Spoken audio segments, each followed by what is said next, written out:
52강입니다. 52강에서는 평가 파트에서 가장 중요한 3방식에 관련된 내용을 공부하려고 하는데, 이 3방식이라는 건 가치를 찾아내는 3가지의 방식을 말하고 원수비다, 이렇게 원가 방식, 수입 방식, 비교 방식을 말하는 거죠. 자, 이 3방식의 공식뿐만 아니라 용어를 소리내 갖고 반복해서 반드시 암기를 해주시고, 바로 이 52강 이거 하나를 암기를 하면은 무조건 2문제를 맞힐 수 있을 만큼 중요한 파트이기 때문에 평가 파트에서 가장 중요하다. 자, 우리 생각해 볼 때 평가는 평가사가 합니다. 그 평가사가 자진해서 하는 것이 아니라 고객이, 우리가 평가사한테 의뢰를 하는 거죠. 그래서 자, 이 물건에 대해서 감정평가해 주십시오 라고 의뢰를 하면은요, 그때의 평가사는 일정한 절차를 통해서 평가를 하게 되는데, 그 절차라는 게 첫 번째, 기본적 사항을 정한다, 이 말이에요. 그러니까 내가 예를 들면은 이 4층 빌라가 있다고 하자고요. 이 4층 빌라를 가지고 은행에서 대출 받으려고 하는데, 은행에서 LTV 50% 해주겠다.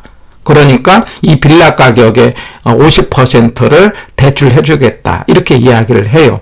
근데 이 은행의 입장에서는 가격을 모르니까 감정을 받아오십시오, 이렇게 이야기를 한다 이거예요. 그러면 내가 이제 평가사한테 가서 나 지금 대출 받으려고 하니 이 물건에 대해서 감정을 해 주십시오 라고 요청을 할 때, 그러면 이제 평가사가 이걸 이제 감정하는 과정에서 먼저 기본적으로 정할 내용을 이제 정해놓고 가자. 그러면 뭘 정할 거냐? 여기 8가지가 쭉 있어요. 근데 이거 암기하지는 말고요, 몇 가지 한번 생각해 보는데, 가장 중요한 게 니을에 해당되는 기준 시점이 있죠. 날짜죠, 날짜. 왜냐하면은 평가라는 건 결과적으로 가격을 구하는 거고, 가격은 날짜마다 차이가 나는 거니까 기준되는 날짜를 정하는데, 어떤 날짜로 한다고요? 가격 조사가 완료되는 날짜. 자, 이 날짜 정해놓습니다. 그리고 이제 물건 정해지죠. 평가라는 것은 그냥 막연하게 하는 것이 아니라 바로 내가 구하려는 물건 정합니다. 그 다음에 목적도 의미가 있어요. 말하자면 내가 가격을 구할 때 이거 대출 받으려고 한다. 그때 구하는 가격을 담보 가격이라고 해요. 만약에 이게 정부가 수용을 한다. 그러면 수용에 대해서 보상을 해야 될 것 아닙니까? 그때 구하는 것을 보상 가격이라고 해요. 그러니까 평가 목적에 따라서 이게 가격이 달라지게 되겠죠. 이런 것들을 먼저 정하자 이거죠. 그리고 나서 이제 계획을 세웁니다. 평가 계획을 세우고 현장 가서 물건을 확인을 하는 거죠. 예. 그리고 이제 자료를 수집을 해요. 어떤 자료입니까? 평가라는 것은 결과적으로 가치를 찾아내는 거니까 가치에 영향을 주는 형성 요인. 우리 형성 요인 그러면 일찍에 이렇게 하자고 그랬죠? 일반적이고 지역적이고 개별적이고 경제적 가치에 영향을 주는 이런 자료를 찾아냅니다. 그 자료를 이제 찾아서 이제 수집을 했으면은 분석을 해야 되잖아요. 그 분석 그러면 우리 선지표, 후계체 이렇게 하자고 그랬죠? 먼저 지역 분석, 표준적, 가격 수준, 나중에 개별 분석, 최요용 이렇게 분석을 한 다음에 그리고 나서 이제 3방식이 들어간다. 이런 이야기예요. 그러면 이제 3방식이라는 게 뭐라고요? 원수비다. 원가 방식, 수입 방식, 비교 방식의 3가지의 방법으로 가치를 찾아낸다. 이렇게 생각하시면 돼요. 원가 방식은 비용을 통해서, 예를 들면 4층 빌라가 만드는데 이제 비용이 얼마나 들었느냐. 이때 가격을 원가법이라 하고 임료를 적산법이라고 해요. 이게 3글자 중요합니다. 원가 방식의 가격은 원가법, 적산법 3글자. 수입 방식은요, 이 4층 빌라의 수익이 얼마나 벌어주느냐, 미래를 계산하는 거예요. 이때 가격을 수익환원법, 수익분석법 5글자예요. 수입 방식의 가격은 수익환원법, 임료는 수익분석법. 비교 방식은요, 시세를 따지는 거예요. 시장성을 따지는 거예요. 가격은 거래사례 비교법, 임대사례 비교법, 그리고 공시지가 기준법. 7글자에 해당됩니다. 357 연상에서 3글자, 5글자, 7글자 해갖고 대단히 중요합니다. 꼭 소리내갖고 반복을 하면서 용어를 익히기를 바랍니다. 자, 이렇게 해서 3방식으로 가격을 구했어요. 그러면 3가지의 방법으로 가격을 구했기 때문에 3가지로 구한 가격은 가격이 3개가 나오는 거죠. 그때 이 3개의 가격을 시산가액 그럽니다. 시산 그러면 임시로 구한 가액이다. 예. 그래서 가격이 3개니까 3개를 조정을 한다. 그 시산가액을 조정을 할 때 가중평균이라는 말이 나와요. 말하자면 산술평균 하면 틀리고 무슨 평균 한다? 가중평균해서 최종 평가액을 산정한다. 자, 큰 틀은 이런 식으로 생각을 하시면 돼요. 다시 한번은요, 내가 고객이 평가사한테 의뢰를 하면은 평가사는 기, 개, 확, 수, 분, 그리고 3방식을 통해서 가치를 찾아내면은 3방식으로 만들어진 가격이 3개가 나오는 것을 시산가액이라고 하고, 이 시산가액을 조정을 해가지고 최종적인 하나의 가격에 해당되는 평가가액을 만들어낸다. 자, 이래가지고 마지막에 평가 보고서라는 것을 고객한테 이제 제공을 하고 평가의 과정이 끝나겠죠? 예. 자, 이렇게 하게 되는데, 우리 시험 문제는요, 바로 이 3방식에 해당되는 공식, 그 다음에 이 공식이 법조문에 나오는 내용이에요. 그 17번이 3방식의 용어 3글자, 5글자, 7글자, 이것도 법조문이죠. 그래서 이 공식을 암기를 해야 된다, 이 말이에요. 이때의 원가 방식으로 구한 가액을 적산가액, 임료를 적산임료. 그래서 공식을 제가 일단은 첫 글자로 원가 방식은 제감, 기기비 이렇게 하자고 해요. 원가 방식은 제감, 기기비. 그 다음에 수입 방식으로 구한 가액을 수익가액, 임료를 수익임료인데 순환순비, 첫 글자로 순환순비 이렇게. 수입 방식은 순환순비. 비교 방식으로 구한 가액을 비중가액, 비준임료, 그 다음에 공시지가 기준법으로 구한 것을 토지가액인데, 여기는요, 사례를 구해가지고 제가 첫 글자로 사정, 시점, 지역, 개별, 면적. 그래서 첫 글자로 사시지계면 이렇게 기억합니다. 자, 그런데 표준지로 할 때는요, 표준지는 개인적인 사정이 없어요. 그래서 표준지는 표, 바로 시점이 들어갑니다. 그 다음에 지, 계, 면. 그래서 표시지계면 이렇게 기억을 하는 거죠. 해가지고 일단은 3방식은요, 처음에는 이게 무슨 말인가 이해가 안 되더라도 자꾸 소리내갖고 반복해서 용어를 익숙하게 할 필요가 있어요. 우리 원가 방식은 제감, 기기비, 수입 방식은 순환순비, 비교 방식은 사시지계면, 표시지계면. 다시요, 원가 방식은 제감, 기기비, 수입 방식은 순환순비, 비교 방식은 사시지계면, 표시지계면. 자, 이런 식으로 자꾸 소리내서 기억을 하면서 약간 이런 용어의 뜻을, 이걸 자세하게 설명할 수는 없겠지만은 대략적으로 한번 생각을 해 본다면은, 자, 이런 뜻이에요.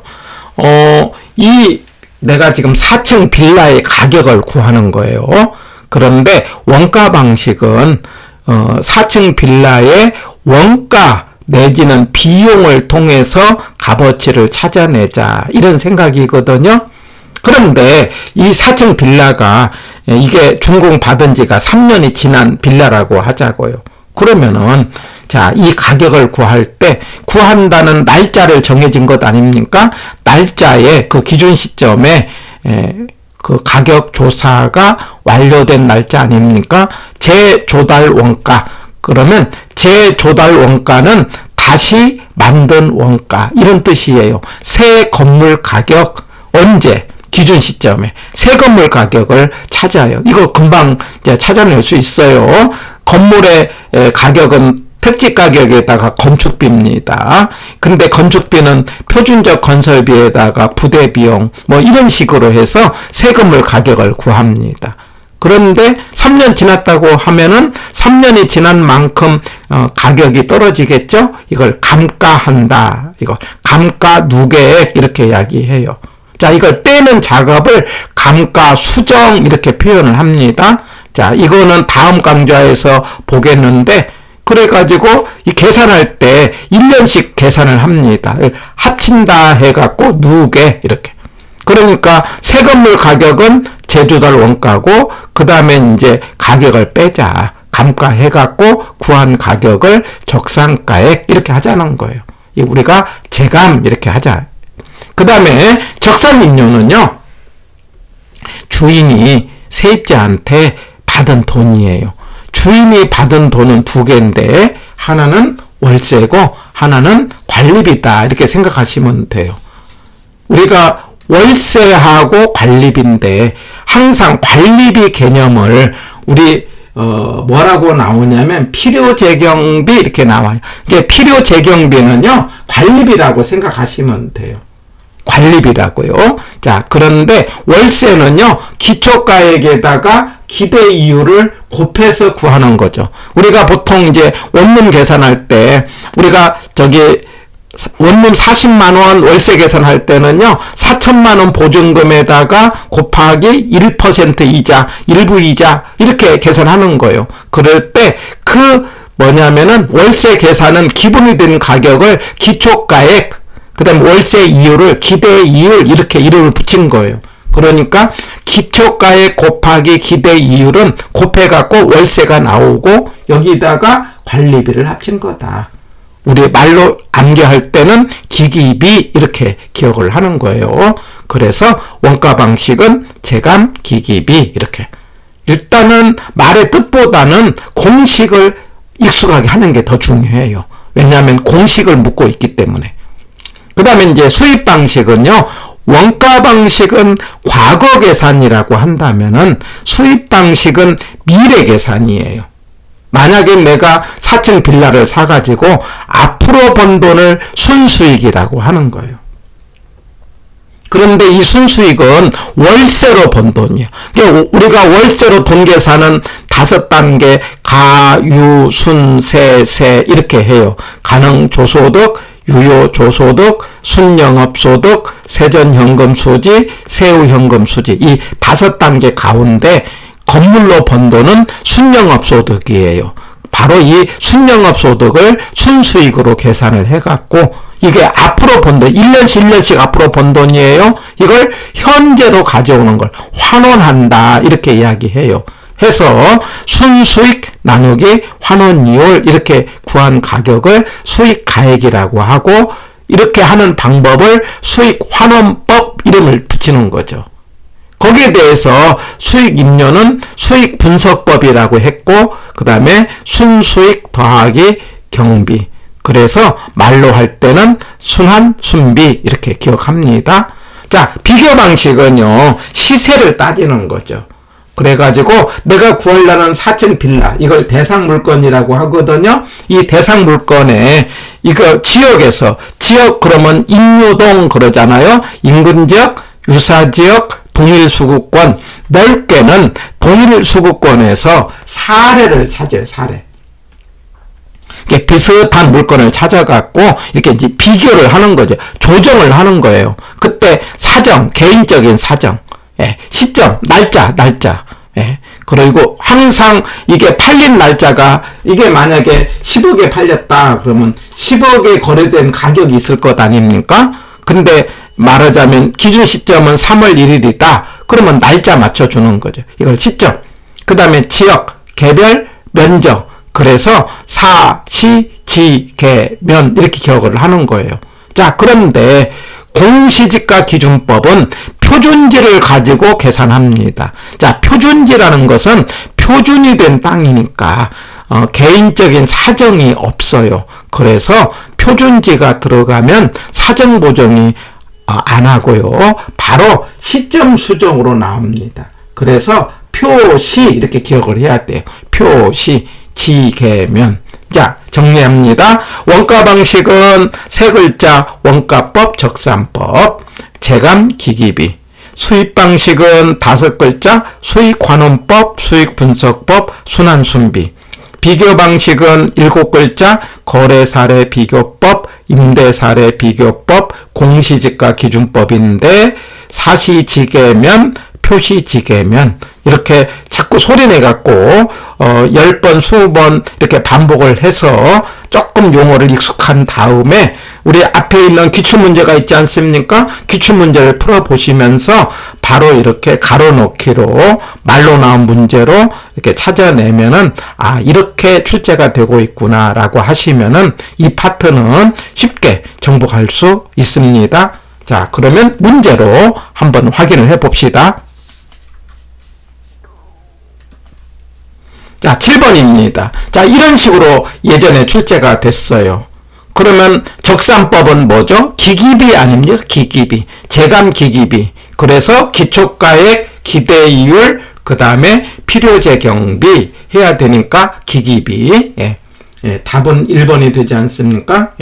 그 다음에 이제 뭐가 돼요? 임대사례 비교법으로 구한 임료를 비준임료 그러는 거죠.